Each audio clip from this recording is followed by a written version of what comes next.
Sergeant Daniel Briggs learned the hard way that not every order deserves to be obeyed. Bastogne, December 1944. 23 degrees below zero. The snow wasn't falling anymore. It cut through the skin like shards of glass. He received a direct order. Hold the position, even without ammunition, without food, without reinforcements. Orders are orders, they said. He obeyed. He lost 17 men that night. 17. Today, my grandfather carries the guilt of having been too obedient a soldier. And you? How many invisible orders do you obey every day? Wake up at 6, work until exhausted, consume, be silent, obey. The system doesn't need walls when you build your own prison. On that freezing dawn, my grandfather made the most dangerous decision of his life. He disobeyed a direct order. He broke protocol. He ignored hierarchy. And he saved what remained of his platoon. But the price was brutal. He was judged, humiliated, branded a deserter by men who had never set foot in hell. It took him years to understand that true courage lies not in obeying orders, but in questioning who gives them and why. You are about to discover the exact method my grandfather used to identify when a rule is protection and when it is merely a chain. You will understand why blindly obeying the system is the quickest way to die inside, and you will learn how to break this cycle before it's too late. I found my grandfather's diary 3 weeks after the funeral, hidden inside a rusty ammunition box at the bottom of the cellar. The pages were yellowed, stained with dampness and something that looked like dirt mixed with dried blood. He never spoke of Bastogne. He never mentioned the men he lost. He never explained why he would wake up screaming in the middle of the night, sweating profusely, calling out names I didn't recognize. When I opened that diary, I understood why. It didn't just carry the memories of the war. It carried the guilt of having been too perfect a soldier, too obedient, too disciplined.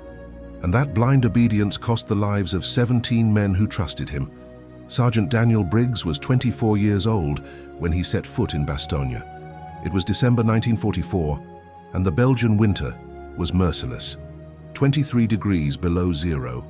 The snow turned every breath into agony, every movement into superhuman effort. He received clear orders from Lieutenant Charles Mercer. Hold the position on the eastern flank of the city, protect the supply route, do not retreat under any circumstances. Orders are orders. That was the Army's #1 rule. Questioning them meant insubordination.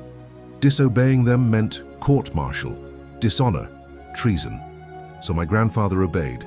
He kept his men in that frozen position without sufficient ammunition, without food, without reinforcements, because a superior officer had ordered it. And one by one, his soldiers were cut down by German fire while he waited for permission that never came. Today, you're living the same war. Only the battlefield has changed its name. We call it the system, routine, responsibilities, social expectations. You receive invisible orders every day and don't even realize you're obeying them. Wake up early, but not too early. Work hard, but don't question the purpose. Consume to be happy. Silence your doubts. Obey the pattern. And when you feel something is wrong, when your mind screams that you're wasting your life following instructions from people who have never faced your battles, you stifle that feeling because questioning seems too dangerous. My grandfather understood too late that obeying wrong orders is as deadly as disobeying them. The difference is that one kills you on the outside, the other kills you on the inside. If you're reading these words right now, don't abandon Sergeant Briggs in the middle of that frozen trench. Leave a like. He needs you to understand what happened that night so you don't make the same mistake he did.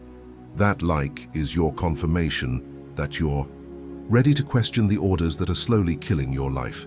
The first rule Sergeant Daniel Briggs learned in military training was simple and absolute. Orders are not suggestions, they are commands. There is no room for interpretation, for doubt, for questioning. An army functions because each soldier is a perfectly synchronized cog in a larger machine. To question an order is to break that synchronicity. It is to jeopardize the entire operation. It is to betray your comrades. This logic made perfect sense during training at Fort Benning. When orders were clear, the enemy was visible, and the purpose was obvious. But in Bastogne, surrounded by German troops, with the temperature dropping every hour and supplies dwindling, That rule began to crack. Lieutenant Charles Mercer was a textbook officer, 32 years old, a West Point graduate, 5 years of impeccable service. He deeply believed in the chain of command. For him, military discipline was the difference between civilization and chaos, between victory and defeat, between life and death. When he ordered Briggs' platoon to hold its position on the eastern flank, he wasn't being cruel or irrational. He was following the larger strategy, trusting the information he had received from higher command, executing his role within the overall plan. The problem was that higher command was miles away, warm, fed, looking at maps that didn't bleed, that didn't scream, that didn't freeze to death in the snow. My grandfather wrote in his diary that the first death occurred on the second night. Corporal Franklin Miles was shot by a sniper while trying to urinate behind a destroyed tree. He was 20 years old. He died instantly. No one could recover the body because the position was too exposed. They heard the Germans dragging the body during the early morning hours. The following morning, Briggs asked permission to retreat 300 meters, gain better cover, and reorganize the defense. Mercer refused. The orders were clear: hold the position, no exceptions, no negotiation. And my grandfather obeyed, because soldiers obey, because questioning seemed more dangerous than dying. You do exactly the same thing. You receive orders disguised as advice, expectations, social norms. Work until you're exhausted because success demands sacrifice. Consume because you deserve it. Silence your doubts because everyone else does it. And when your intuition screams that something is profoundly wrong, you ignore it. Because questioning the system seems riskier than continuing to obey, even when that obedience is slowly destroying you day after day, until nothing remains but an empty shell, following instructions from people who have never lived your struggle.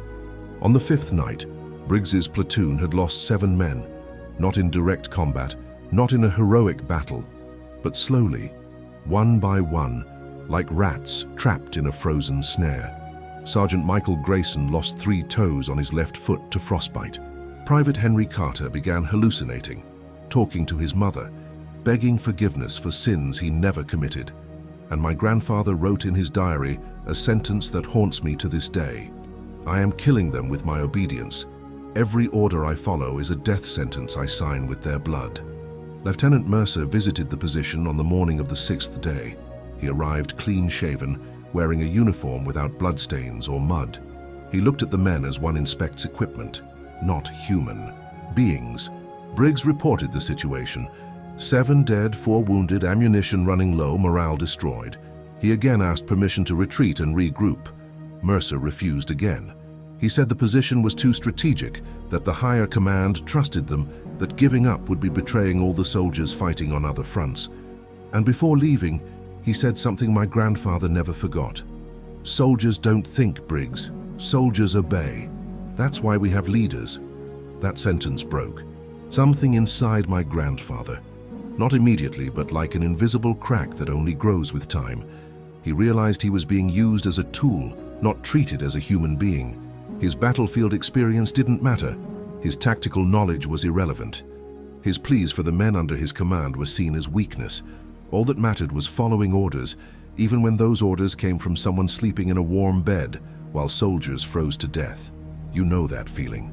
You work for people who have never set foot on a factory floor, never felt the real weight of the work, never faced the consequences of the decisions they make from their comfortable desks. They tell you what to do, how to do it, when to do it, but they never ask if it makes sense to you. And when you try to question them, when you bring your real experience, your life on the front lines, they silence you with authority. They remind you who's in charge. They make you feel small for thinking, and you return to your position obedient, even knowing that you are wasting your life executing orders from people who would never get their hands dirty with the blood of the consequences. On the 10th night, something shifted within Sergeant Daniel Briggs. It wasn't a sudden enlightenment, a divine voice, or sudden courage. It was exhaustion. Exhaustion from watching good men die following bad orders. Exhaustion from carrying frozen bodies that could have been alive if someone had had the courage to say no. Exhaustion from being loyal to a system that treated human lives as numbers on a report. He sat in a makeshift trench, holding Private William Holden's hand as he slowly died from an infection that could have been treated if they had retreated to the medical camp 3 days earlier. Holden was 22 years old. He wept, calling for his wife. He died begging forgiveness for not returning home. My grandfather wrote that night, "I stopped being a soldier when I realized I was serving men, not principles. I was obeying voices, not values. I was following orders that protected the reputations of officers, not the lives of soldiers. And I realized that my loyalty had been hijacked. I wasn't fighting for freedom. I was dying for someone else's pride." That was the night Briggs made the most dangerous decision of his life. He would disobey, not out of rebellion, not out of cowardice, not out of selfishness, but because continuing to obey meant complicity in murder. He gathered the 11, men who were still alive, and said something that could have resulted in an immediate court-martial. "Let's get out of this position. Let's retreat 300 meters, gain cover, reorganize. I will take full responsibility. If you judge me, judge me. But I will not bury any more of you because of a stupid order given by a man who is sleeping while you freeze." You need to understand what just happened there. My grandfather wasn't abandoning the mission. He was taking control of his own life. He was refusing to be a hostage of a system that demanded blind obedience in exchange for nothing. And that moment, that exact moment of rupture, is what separates free men from well-behaved slaves. You live surrounded by invisible Lieutenant Mercers who order you on how to live, how to think, how to spend your time, how to waste your existence. And you obey because questioning seems too risky. If you're starting to realize you've spent your whole life following orders from people who never deserved your loyalty, don't abandon Sergeant Briggs now. Subscribe to this channel. He needs you to witness what happens when a man decides to stop being a tool and starts being human again. This subscription is your declaration that you're ready to take command of your own war. The 11 men stared at Sergeant Briggs in absolute silence. It wasn't a silence of fear. It was a silence of relief. Relief at finally hearing someone say aloud what they all secretly thought. Relief at realizing they weren't crazy for questioning suicidal orders.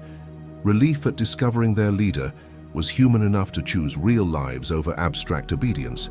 But along with the relief came terror. Terror that this decision would cost Briggs his career.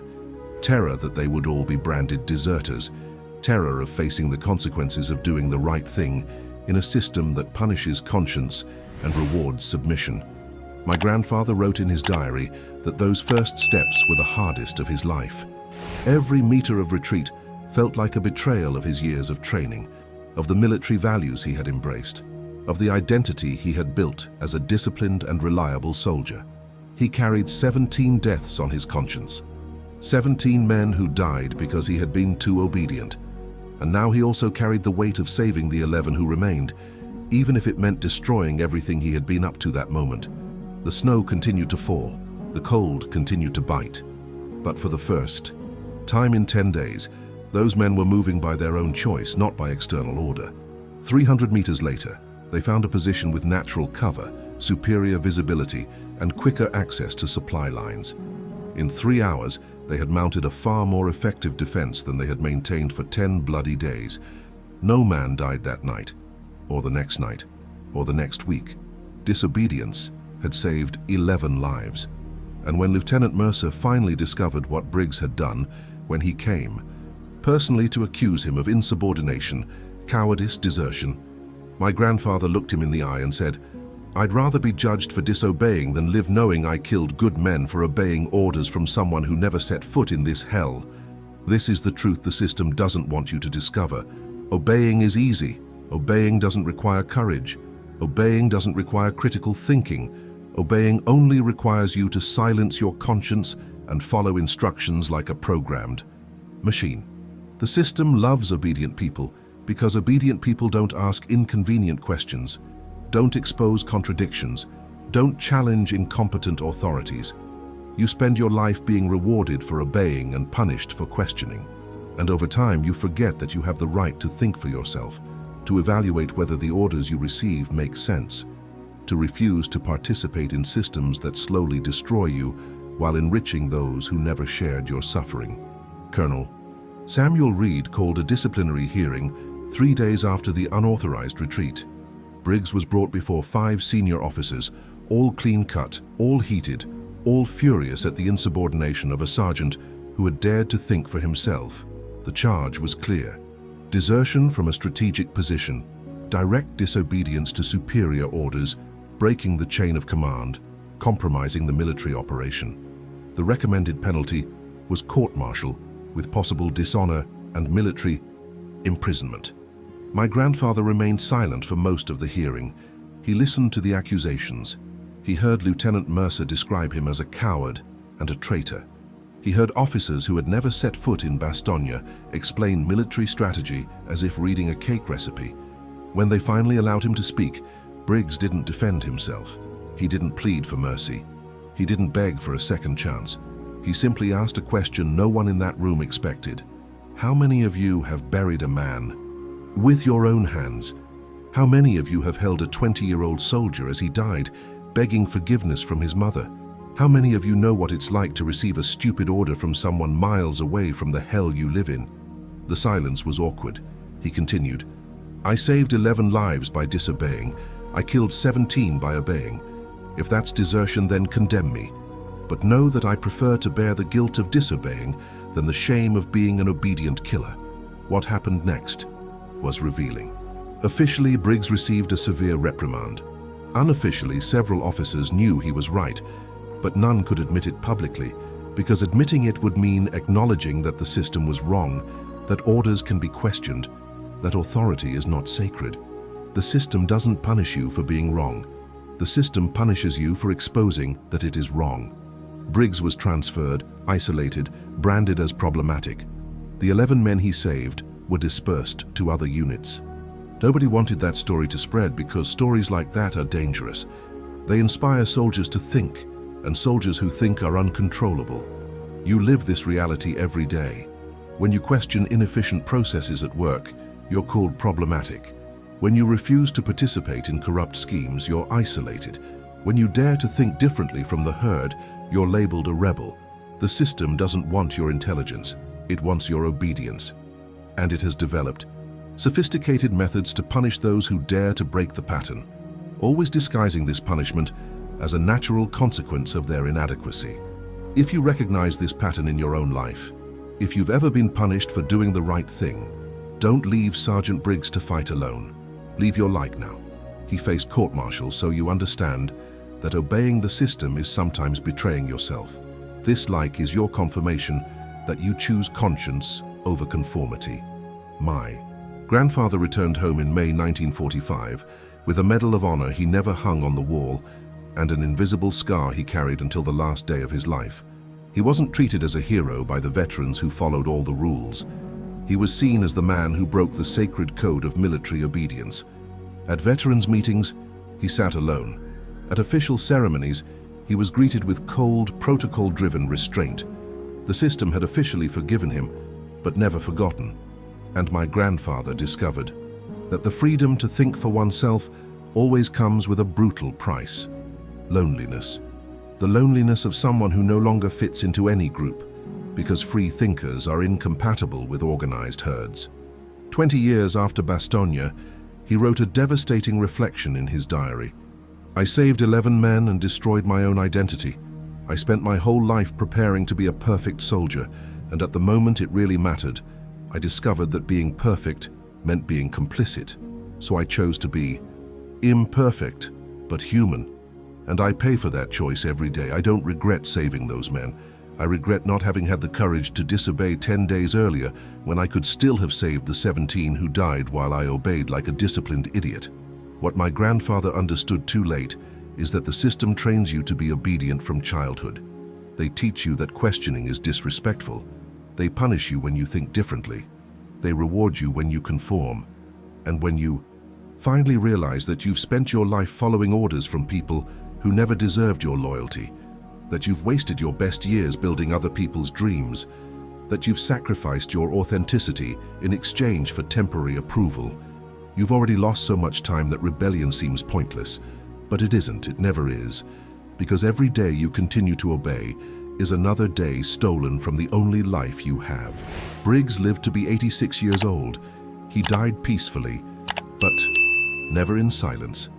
He spent the last decades of his life teaching young people that authority is not synonymous with wisdom, that obedience is not a virtue when the order is immoral, that discipline without critical thinking is merely sophisticated slavery. And the greatest lesson he left was this: you don't need permission to live with integrity, you don't need approval to do what is right, and you definitely don't need to obey a system that profits from your submission and discards you when you are no longer useful. You're not in Bastogne. You're not freezing in a trench. You're not dodging German bullets, but you're fighting the very same war that destroyed my grandfather before he dared to disobey. The only difference is that your Mercer lieutenants don't wear military uniforms. They wear corporate suits, management badges, impressive titles that disguise incompetence with authority. And the orders they give don't come in the form of direct military commands. They come disguised as corporate culture, social expectations, adult responsibilities, pragmatic realism. They tell you to wake up early, but not to have a purpose. They order you to work hard, but don't let you question why. They order you to consume, to go into debt, to pursue status, to impress people you don't even like with things you don't need using money you don't have. And when you feel that something is deeply wrong, when your soul screams that you are wasting the only life you have following a script written by people who never paid the price for their own recommendations, they silence you out of fear. Fear of losing your job, fear of being judged, fear of being left behind, fear of discovering that you wasted decades obeying orders that never made sense. My grandfather realized in Bastogne that there are two types of death: physical death, which is quick and obvious, and spiritual death, which is slow and invisible. Spiritual death happens when you spend so much time obeying that you forget how to think, when you outsource your decisions to external authorities because taking responsibility for your own life seems too daunting, when you cease to be a conscious human being and become a programmed tool executing commands without questioning origin, purpose, or consequence. And the tragedy is that most people die spiritually decades before they die physically. The war you need to fight now is not against external enemies. It's against the internal conditioning that has turned you into an obedient soldier of a system that doesn't care if you live or die, only if you continue producing, consuming, and obeying. Briggs saved 11 men when he had the courage to disobey. How many versions of yourself could you save if you had the courage to question the invisible orders that govern your life? How many dreams have you buried because someone in authority told you they were unrealistic? How many parts of you have died because you obeyed the manual on how to live written by people who have never lived your war? I close my grandfather's diary with trembling hands, not from fear but from anger. Anger at having spent 32 years of my life obeying invisible orders without questioning who gave them or why. Anger at having wasted a decade building the career my parents wanted, the relationship society approved of, the life everyone expected me to live. Anger at having been an obedient soldier in a war I never chose to fight. And as I read those words, stained with blood and regret, I understood that my grandfather didn't leave that diary hidden in the basement by chance. He left it as a final act of disobedience, as a final warning to whoever came after him. Sergeant Daniel Briggs died in 2003. At his funeral, 3 of the 11 men he saved traveled from different states to say goodbye. They weren't important figures. They didn't hold impressive military ranks. They didn't receive medals, but they all had something in common.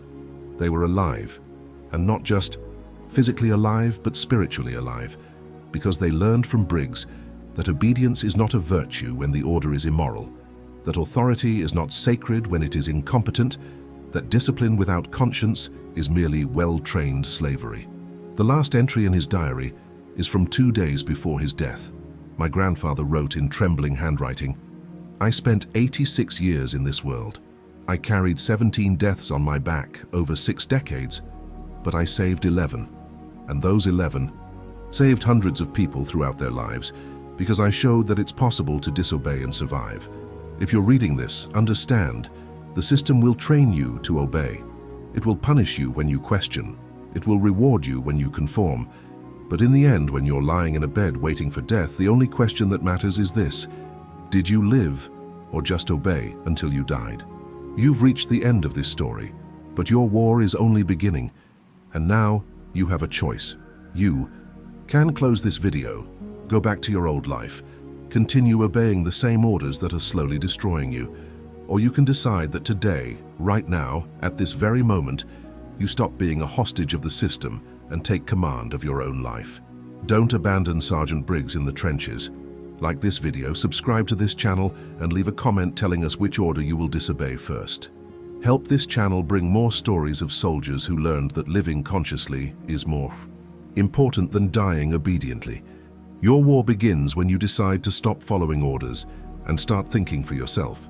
Bastogne taught Sergeant Briggs that obeying the wrong orders kills just as much as disobeying them. The difference is that one kills you on the outside, the other kills you on the inside. He carried the weight of 17 deaths over 6 decades because he was too obedient, but he saved 11 lives when he finally had the courage to think for himself. What is the invisible order you obey every day that is slowly destroying your life?